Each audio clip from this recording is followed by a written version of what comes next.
सच्चा प्यार। आदित्य और प्रिया एक दूसरे से बेहद प्यार करते थे। वो दोनों एक ही कॉलेज में एक ही क्लास में पढ़ते थे। अब दोनों का कॉलेज में पढ़ाई का आखिरी ही साल बचा हुआ था। एक दिन प्रिया और आदित्य एक पार्क में घूमने के लिए गए। तब प्रिया ने आदित्य से पूछा कि आदित्य, बताओ, तुम मुझसे कितना प्यार करते हो?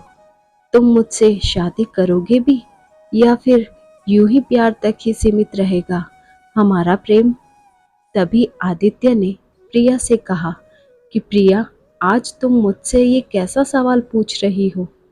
प्रिया बोली, आदित्य, ये सवाल मैं आज तुमसे इसलिए पूछ रही हूँ कि अब हमारा कॉलेज का आखिरी साल है और मैं तुमसे बेहद प्यार करती हूँ और मैं मन ही मन तुम्हें सब कुछ अपना मान बैठी हूँ। तो अगर तुमने मुझे कभी छोड़ भी दिया तो भी मैं तुम्हें भूल नहीं पाऊंगी। ये कहते ही प्रिया की आंखों में आंसू आ गए। प्रिया को इस तरह रोते देख आदित्य ने सबसे पहले उसके आंसू पोंछे और फिर अपनी बाहों में ले लिया और फिर उससे ये कहा कि अरे पगली, मैंने तुम्हें छोड़ने के लिए थोड़े इतनी शिद्दत से चाहा है। हमारा प्यार ही जन्मों जन्मों तक रहेगा और हाँ, मैं जल्द ही अपने परिवार को साथ लेकर आपके घर लेकर आऊँगा हमारी शादी की बात करने के लिए। ये सुनते ही प्रिया बहुत खुश हो गई और खुशी के मारे आदित्य की बाहों में लिपट गई और फिर वो दोनों ही अपने अपने घर चले गए। अब कुछ ही महीनों में दोनों के कॉलेज की पढ़ाई भी पूरी हो चुकी थी। अब दिन पर दिन आदित्य और प्रिया का प्यार भी परवान चढ़ते जा रहा था। एक दिन आदित्य प्रिया से फोन करके कहता है कि प्रिया, आज मैं अपने माता पिता के साथ तुम्हारे घर आ रहा हूँ तुम्हारे मेरे रिश्ते की बात करने। ये बात सुनकर प्रिया बहुत खुश होकर आदित्य से कहती है कि आदित्य, आज तो तुमने मुझे सरप्राइज ही कर दिया। तुम जल्दी आ जाओ और मैं जल्दी ही तैयार हो जाती हूँ। तो करीब 1 घंटे में ही आदित्य और उसके माँ बाप प्रिया के घर पहुँचते हैं। लेकिन जब आदित्य प्रिया के घर पहुँचता है तो वो क्या देखता है कि प्रिया का घर तो बहुत बड़ा है और वह मन ही मन यह सोचता है कि शायद प्रिया के पिताजी बहुत अमीर हैं, लेकिन हमारा परिवार तो इनके आगे कुछ भी नहीं है। ये सोचते हुए आदित्य ने प्रिया के घर की बेल बजाई। बेल बजते ही प्रिया समझ जाती है कि आदित्य आ गया। प्रिया खुद जाकर दरवाजा खोलती है और फिर वह आदित्य के परिवार का स्वागत करती है और उन्हें अंदर लेकर जाती है। अंदर जाते ही आदित्य के माता पिता इतने बड़े घर को देखकर ये सोचते हैं कि पता नहीं प्रिया के पिताजी ये रिश्ता करेंगे या नहीं। तभी अचानक प्रिया के पिताजी भी आ जाते हैं और सभी के लिए नाश्ता पानी मंगवाते हैं। तभी आदित्य के पिता ने आदित्य और प्रिया के रिश्ते की बात शुरू की। तब प्रिया के पिता ने आदित्य से पूछा, बेटा, तुम काम क्या करते हो? तब आदित्य ने बड़े ही प्यार से कहा कि अंकल जी, मैंने रेलवे में बड़ी पोस्ट पर फॉर्म भर रखा है और मैंने उसके पेपर भी दे दिए हैं और बस अब रिजल्ट आना बाकी है, वो भी जल्दी ही आ जाएगी। तभी प्रिया के पिताजी ने फिर से पूछा कि उस रेलवे की पोस्ट पर तुम्हारी सैलरी कितनी होगी? तो आदित्य ने कहा, अंकल जी, यही कुछ 30,000 के आसपास। ये सुनते ही प्रिया के पिताजी ने आदित्य से गुरूर भरे स्वभाव से कहा, क्या बस 30,000? अरे 30,000 तो मेरी बेटी 10 दिन में खर्च कर देती है और तुम्हें शायद ये भी नहीं पता होगा कि मेरी बेटी प्रिया हर हफ्ते 8 से 10,000 की तो बाहर शॉपिंग करके ही खर्च कर देती है। ये सुनते ही आदित्य के पिता ने भी गुस्से में प्रिया के पिताजी से यह कह दिया कि आपको अपनी धन दौलत पर बहुत गुरूर है। ऐसा है, रखिए अपनी धन दौलत अपने पास और अपनी बेटी की शादी किसी करोड़पति लड़के से करवाना। तभी वो अपने बेटे आदित्य का हाथ पकड़कर ये कहते हैं कि चलो बेटा, हम तेरा रिश्ता कहीं और करवा देंगे।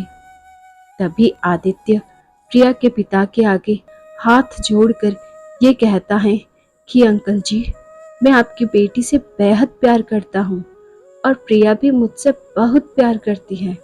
तो अंकल, प्लीज इस रिश्ते को पैसों की नज़र से ना देखें और इस रिश्ते को अपनी मंजूरी दे दीजिए। और आपसे मैं वादा करता हूँ कि मैं आपकी बेटी को जरा भी दुखी नहीं रखूंगा। प्रिया भी बोल उठी कि पिताजी, मैं भी आदित्य से बेहद प्यार करती हूँ और मैं उसके सिवा किसी और से शादी नहीं करूंगी। प्रिया के पिता गुस्से में तो थे ही, और ये सुनकर गुस्सा और बढ़ गया और बेटी को एक थप्पड़ मार दिया। तभी प्रिया रोती हुई अपने कमरे में चली गई। वहीं आदित्य और उसके माता पिता बहुत निराश होकर वहां से चले गए। कुछ ही समय बाद प्रिया के पिता ने प्रिया की एक बड़े घर में शादी तय कर दी और उन्होंने 1 महीने में जबरदस्ती प्रिया की सगाई करवा दी। उधर आदित्य की रेलवे में नौकरी भी लग चुकी थी।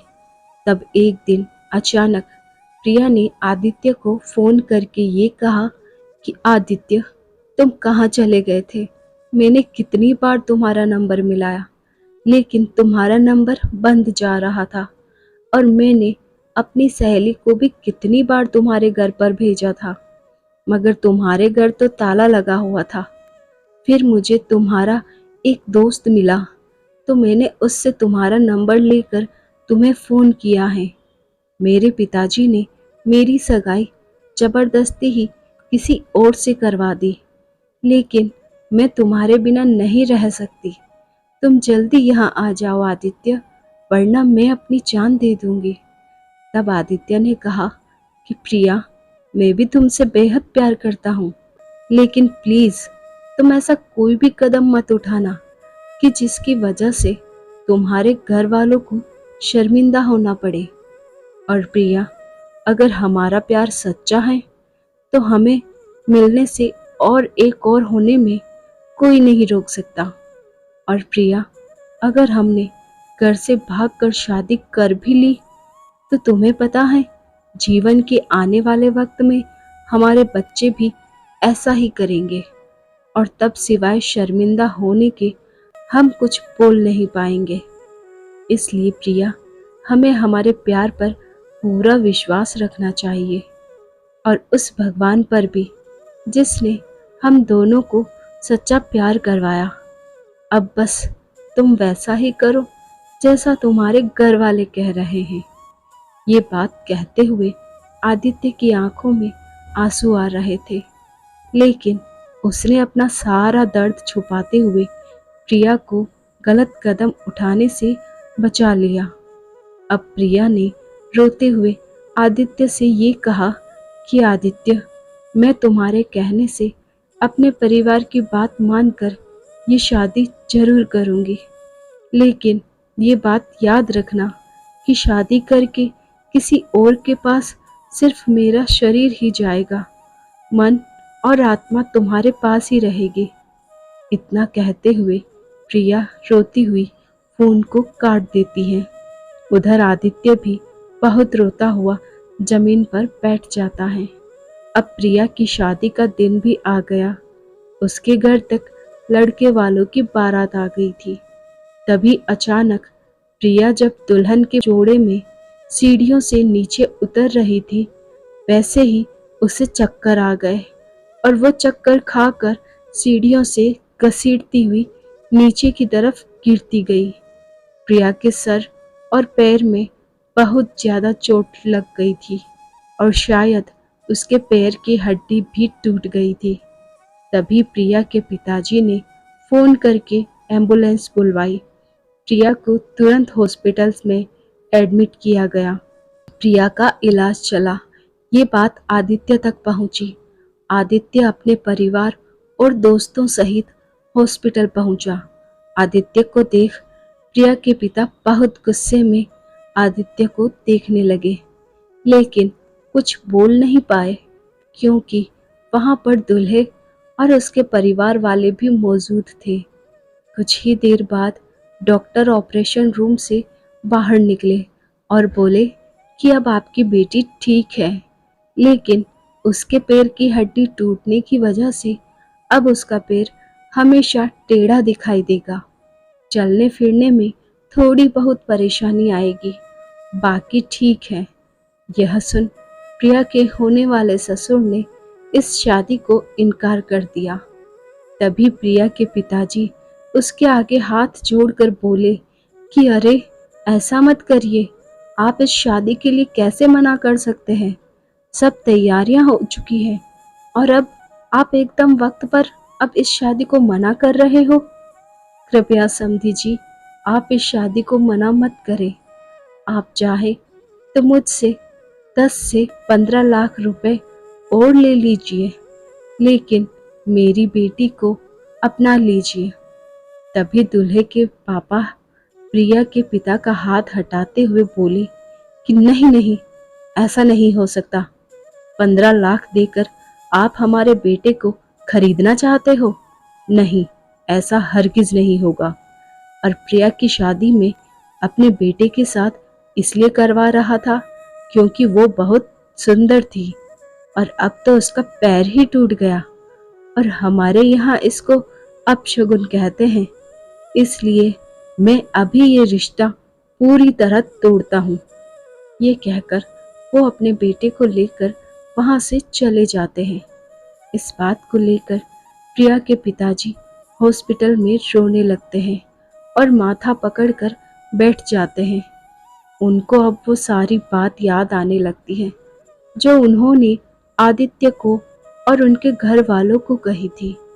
जिस प्रकार धन के गुरूर में उनकी बेइज्जती की थी, उसी प्रकार आज उसी की बेइज्जती करके लड़के वाले बारात लेकर वापस लौट गए। इतने में नर्स प्रिया को स्ट्रेचर पर लेकर कमरे से बाहर आती है। प्रिया अपने पिता को यूं मायूस और रोता देख खुद भी रोने लगती है। पिता ने प्रिया को सब बताया कि अभी अभी तेरे ससुर ये रिश्ता तोड़कर चले गए हैं। तभी प्रिया अपने पिता का हौसला बढ़ाते हुए कहती है कि पिताजी, जो होता है अच्छे के लिए ही होता है, और रही बात दूल्हा और बारात की, तो बिल्कुल आपके सामने ही खड़े हैं। प्रिया के पिताजी ने आंसू पोंछते हुए सर उठाकर देखा तो सामने आदित्य और उसके माता पिता, दोस्त, सब लोग हाथ जोड़े खड़े थे। तभी प्रिया बोलती है, पिताजी, अब फैसला आपके हाथों में है। आपको अपनी धन दौलत के बराबरी वाला रिश्ता चाहिए, या फिर आपकी इज्जत करने वाला और मुझसे सच्चा प्यार करने वाला, मुझे हमेशा खुश रख सके वैसा दामाद चाहिए। प्रिया के पिताजी अपने किए पर बहुत शर्मिंदा थे। वो अब हाथ जोड़कर आदित्य और उनके माता पिता से हाथ जोड़कर माफी मांगते हुए कहते हैं कि मैं दौलत की घमंड में अंधा हो गया था। आप सबका बहुत अपमान किया, मुझे क्षमा करना। तभी आदित्य के पिताजी बोले, अरे नहीं, छोड़िए पुरानी बातों को।